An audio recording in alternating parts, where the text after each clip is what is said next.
La loi Leonetti d'avril 2005 a défini un cadre qui n'existait pas et qui, me semble-t-il, permet de résoudre l'immense majorité des problèmes.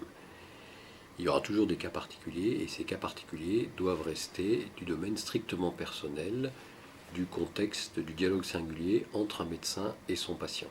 La loi est faite pour protéger les plus faibles et n'est pas pour généraliser des situations qui sont exceptionnelles.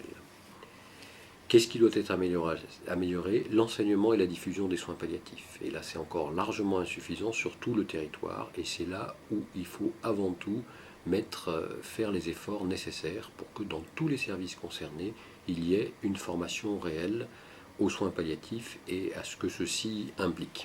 La loi Leonetti a clairement indiqué qu'il ne fallait pas rentrer dans une escalade d'obstination déraisonnable et de soins futiles, c'est-à-dire prodigués pour n'avoir qu'une amélioration transitoire de la survie ou au contraire pour une amélioration qui exposerait le patient à des difficultés ultérieures non supportables. Donc cette loi a bien autorisé le fait qu'il était possible d'éviter à tout patient une souffrance déraisonnable en lui proposant les médications appropriées et qu'on était également tout à fait autorisé à supprimer les investigations, les traitements, les actes qui étaient invasifs alors même que la survie était largement compromise.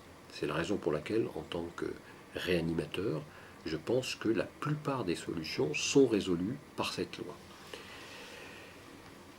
Lorsque un soignant, quel qu'il soit médecin ou pas médecin, accepte de travailler dans une unité de soins où il est confronté à la mort d'une part et aux décisions difficiles vis-à-vis de la suspension éventuelle des soins curatifs pour passer en soins palliatifs, il ne doit pas éviter le débat. C'est-à-dire qu'il doit se dire: j'ai choisi de travailler dans ce domaine, je vais être confronté à des difficultés et je dois me former professionnellement pour affronter ces difficultés. Se former professionnellement, c'est avoir bien sûr la culture des soins intensifs, avoir les connaissances des lois en vigueur dans notre pays et avoir un raisonnement éthique. À partir du moment où une équipe est capable de prendre en charge un problème, que tous les intervenants puissent s'exprimer, on résout une grande partie des difficultés. Mais jamais, jamais une loi ne pourra contraindre un médecin à tuer délibérément son proche. Dans un pays où on a supprimé la peine de mort, je ne vois pas pourquoi on accepterait, on contraindrait le corps médical à accepter le, entre guillemets, suicide assisté.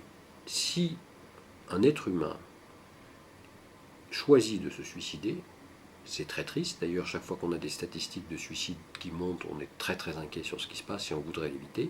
Mais un citoyen a le droit de se suicider. Mais ce n'est pas au médecin de réaliser cet acte. Par contre, le médecin a bien évidemment l'obligation de mettre tout en place pour que le patient ne souffre pas, ni physiquement, ni psychiquement.